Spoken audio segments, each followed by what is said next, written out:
Okay, welcome to another Hip Stitch Academy Sewing Boss interview. I have Janelle Shin of Dear Daydream, and she's in San Diego, California, and she's going to tell us about her sewing business today.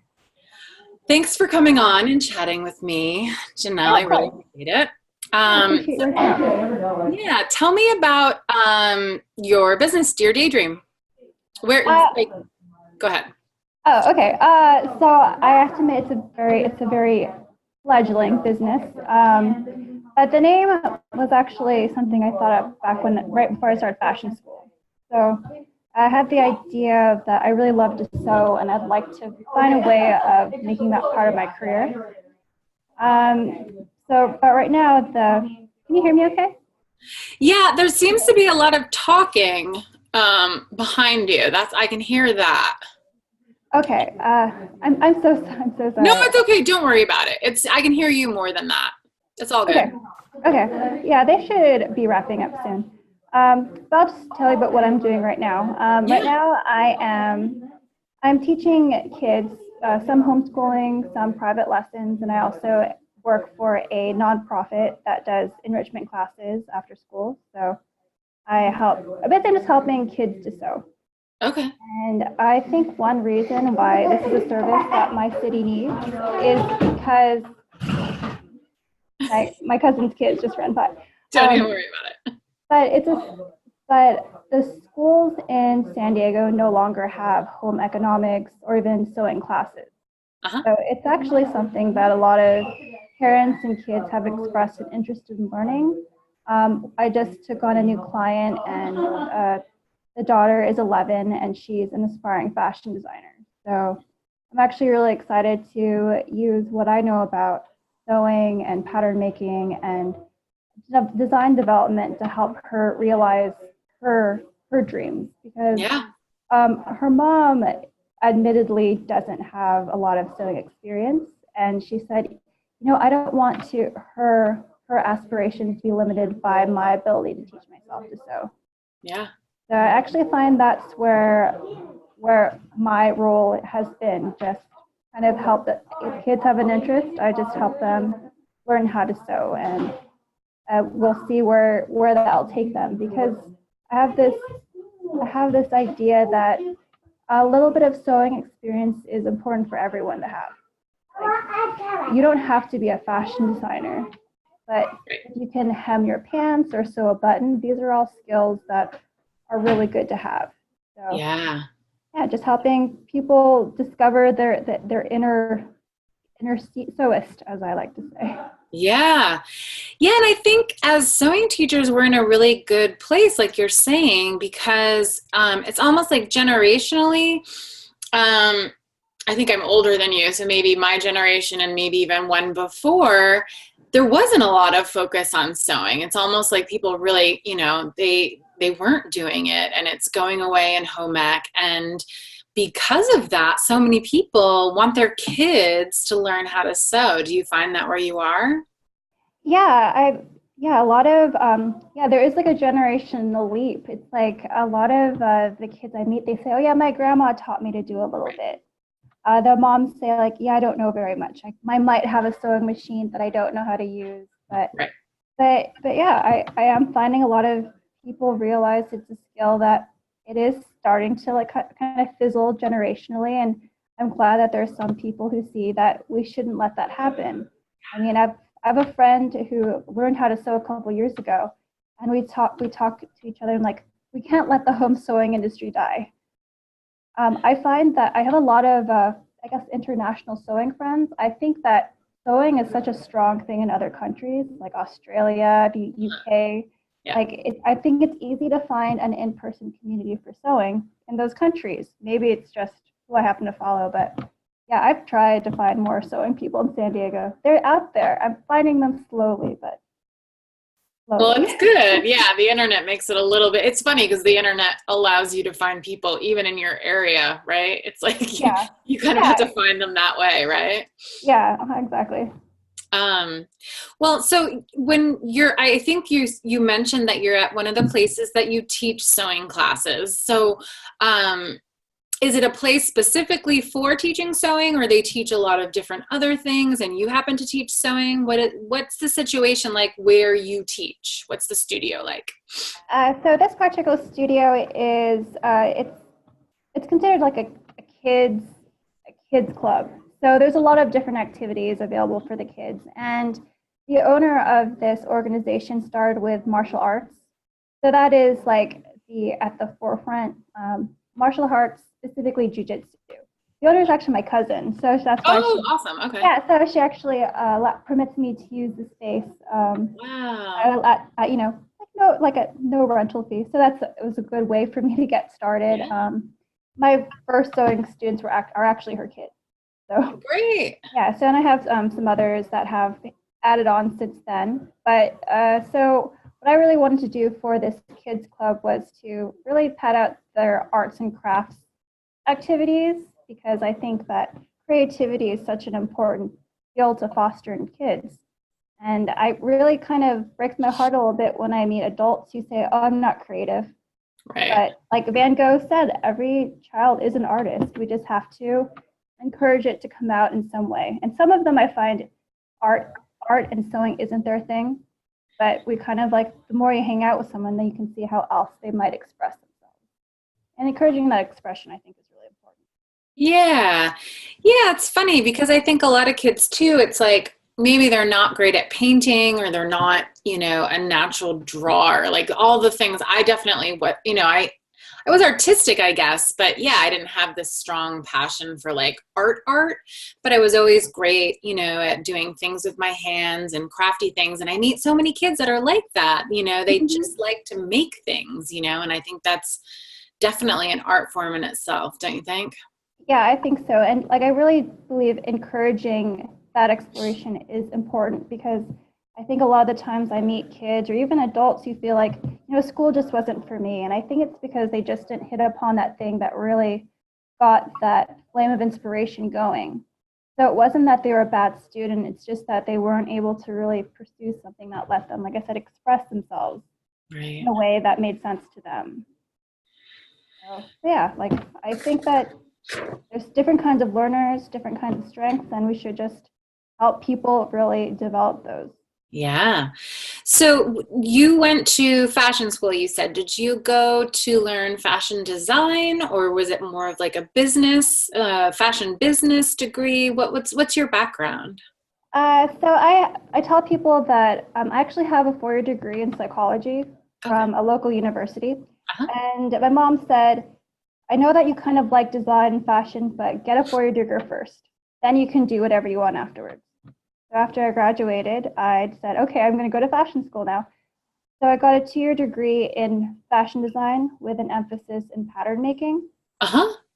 So there was a business aspect of that program, but I really saw myself more in the manufacturing and design development, as opposed to like visual merchandising or buying and management. Like that really wasn't my thing.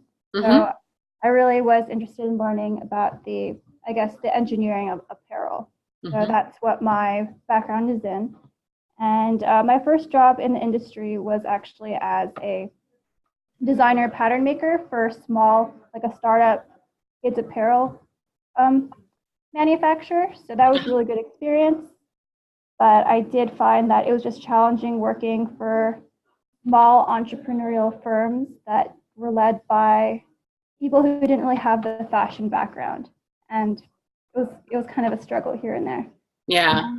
And I guess I'm just giving you a little rundown of how I got to here to sewing. Is when I was working as a designer and a pattern maker, I stopped sewing for myself. Like my sewing machine was just abandoned for like 3 years. So eventually I guess I found my way back. I got to play with my sewing machine a little bit more, and then I just kind of fell into teaching by accident. It just felt right. Cool. It's funny because I've worked with people for a long time who are interested in sewing, and a lot of times people will come to me because they want to start a line and they want a pattern maker. They want a pattern drafter, and I mean, people who are trained to do this and who do it well, they're not, it's definitely not as far, I mean, at least in New York and what I've seen, it's not an industry where, you know, I feel like pattern drafting, it's kind of an older generation, I think, and it's really hard to find a really good pattern drafter. Do you do that as well? I mean, because that's a skill. Like that to me is like, wow, she's a pattern drafter. Like that's no joke. Do you write patterns now or? So something that I would like eventually to do to augment my teaching materials is to have patterns that I make that my students can sew. Right. I think an advantage would be, since if I know the pattern inside it out and out, that will just help me be better able to help them finish the project. Yeah. Because if I'm doing someone else's pattern, I have to read up on that pattern, which is fine. It's just that, like it's like if someone comes to me, it's like, I want to make this, it's like, okay, I can learn with you as we go. Yeah. So I guess that's the advantage of making my own patterns in the future. But I'm glad that you made that observation that there is a very small pool of younger generation pattern makers. And I think one big reason for that is that, I don't know, I think there's a lot more people who want to be designers than pattern makers. I was actually odd in that I said, you know what, I don't see myself as a designer. I want to be a pattern maker.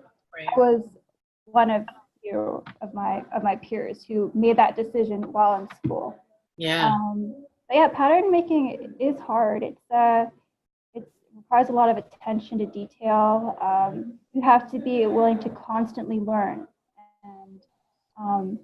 And like I even tell people, like if you have a pair of jeans that fits you really well, or does it fit you really poorly, that's a pattern maker's thing. Like they're the ones, they're the ones who get blamed for when things go wrong. Yes. But yeah, I haven't taken on any private contracts for pattern making before, but I know that I could. I just don't know if I would want to. Yeah. Okay. Yeah, no, totally. I get you. So you mentioned that you sort of fell into teaching. How did that end up happening then? Was it kind of, what led you to your first sewing student?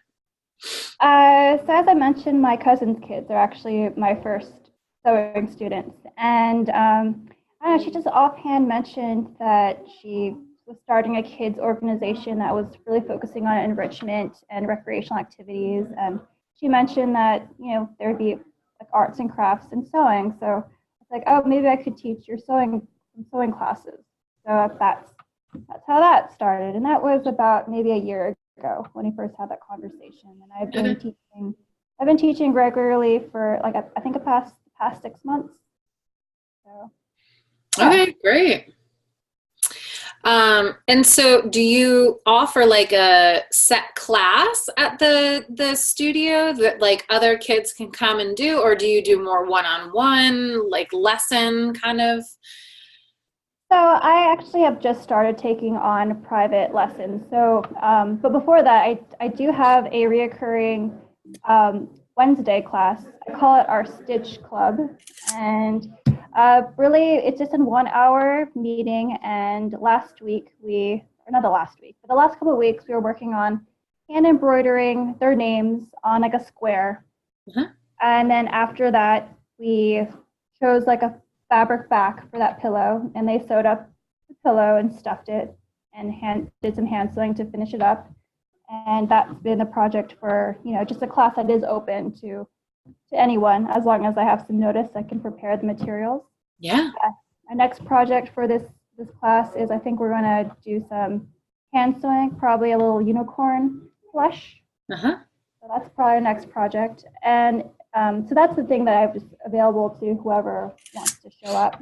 But and then I do have private lessons, which have just started, and those excite me a lot because then we can really take the interest and the level of the student and really go in any direction that they choose, rather than like I think kids are more excited when they're making something that they want to make as opposed to making it with a group. Right. So yeah, that's a lot more freeform right now. Yeah, those can be hard though, because if you don't, if you don't get in touch with that person beforehand, maybe there's not enough time and they kind of walk in and they go, teach me how to make a lined bathing suit, and you're like, Yeah. wait, what?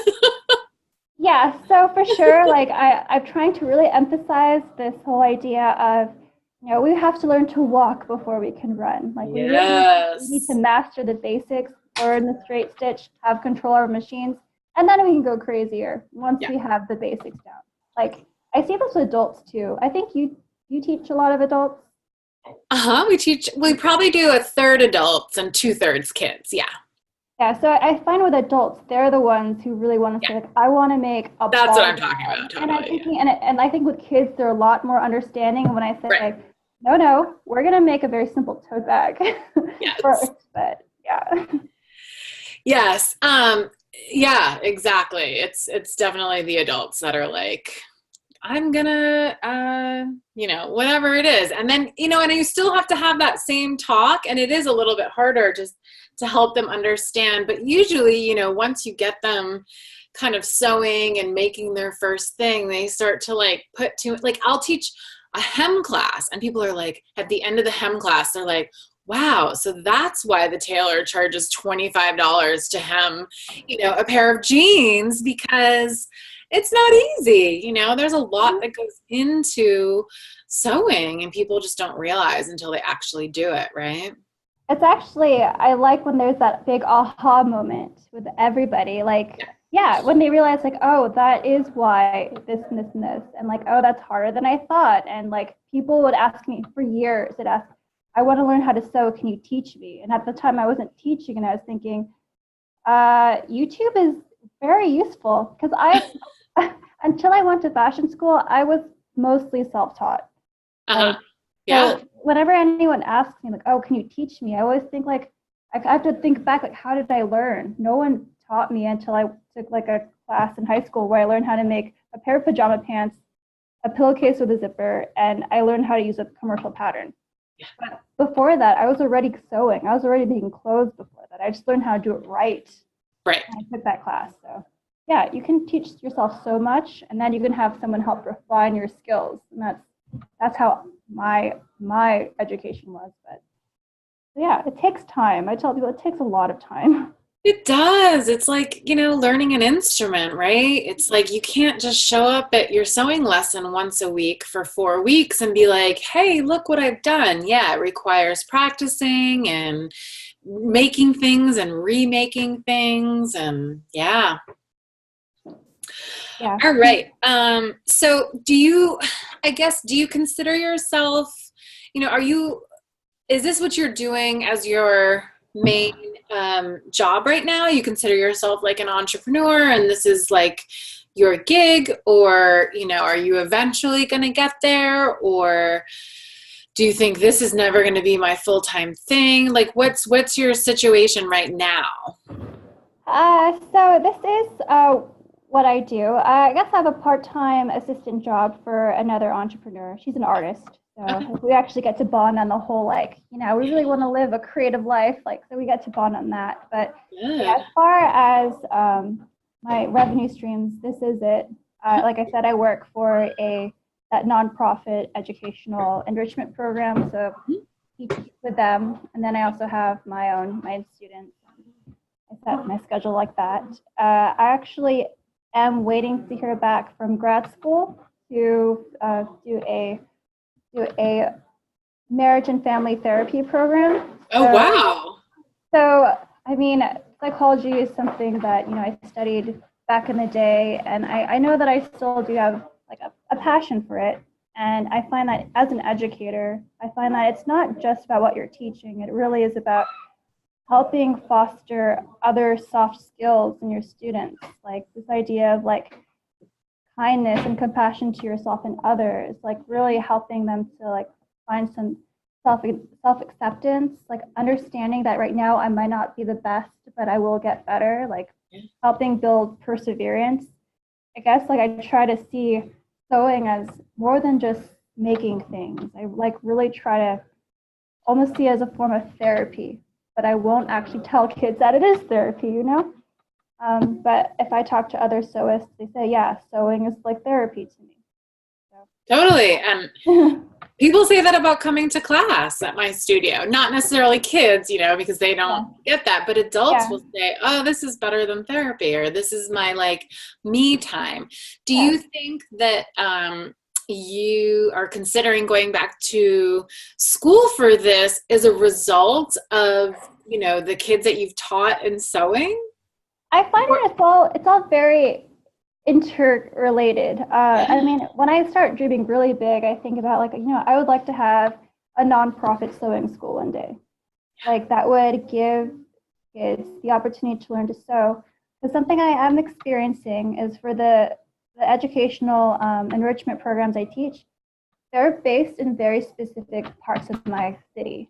Yeah. Like there's a certain socioeconomic advantage to these girls who get to learn how to do this hand sewing. And I think that, arts and creative education, I really think that because I think it can be so good for people, there shouldn't be a boundary or, an upper threshold of who it should be available to. So like I think about like a nonprofit creative education, whatever, like that would be something really cool. I'd like to see I love possibly that. develop from what I'm doing now. I think that is so fantastic. That really actually gave me the chills because it is, and especially, I can relate to that so much because of the kids that I teach. They're all kids that are very privileged. Their parents Yeah. are, they have the means to sign them up for sewing, for soccer, for music, for all of the things. So yeah, I find it really important in what I do to try and open it up to kids that wouldn't normally Yeah. get to. I'll volunteer at different things to provide a class to kids who would normally not, be able to take it. And I think that's so important. And I think that your dream of having like a nonprofit sewing school is such a good one. So I would love to see that happen for you. So keep me Yeah. posted on Yeah. that. I would too. Actually, have connected with a girl through Facebook, incidentally, who has a very similar vision. So even if it doesn't come from me, like I'd be happy to help someone else develop that. Yeah, good. I love it. I love it. Okay. Um, let's see. I was gonna, okay, so as far as like being an entrepreneur, what's your favorite thing about, since you're mostly working for yourself, you kind of have a side gig, but you're mostly working for yourself. What would you say is your favorite part about being an entrepreneur? I guess I love the fact that I get to set my own hours. I think everyone loves that. Yeah. But I think it's also being able to wake up and know that for better or worse, like you chose that for yourself. Like Yes. even on a bad day, it's like, well, this was my decision, and being in charge of your own destiny type of thing. And yeah, like I don't know. I guess I had a hard time working for other entrepreneurs. Um, and I think a big part of it is there's a lot of ego involved sometimes with, especially male entrepreneurs. Those were my bosses. Ah. Yeah, so it was actually weird, odd. I worked with men who decided to start clothing companies. It was unexpected. But I like the idea of possibly creating opportunities for other people down the line if I can, and helping them to, like how I said with my students, I help them to self-realize who they want to be and what kind of reality that they'll create. Okay. Yeah, see each of my students like that. It's like they want to create something. If I can help them do that, it's like, their accomplishment is really their own, and I get the satisfaction of helping. Yeah, totally. That's great. Okay, so is there something that you can share with other people that are watching this, like that want to do what you have been doing? Do you have any like advice, or do you have something that really inspires you that you can kind of share with the community? What would you kind of say to somebody who's not yet doing what you're doing but really wants to?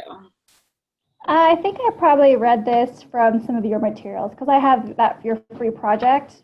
Uh-huh. I think it said like something like, don't be afraid to start, even if you might not feel like you're qualified or a professional. Like, I think that there's so much to be gained when anyone shares their knowledge and their skills, because even if you feel like you know this much, like someone else will know even less. And if we share our knowledge and our skills, it's just we'll have a more informed public. And Yeah. yeah, it's like if you know how to use a sewing machine and know how to make any kind of sewing project, like teach someone who doesn't. Like let's not, like I said, like let's not let the That's, home sewing industry die because it's yeah.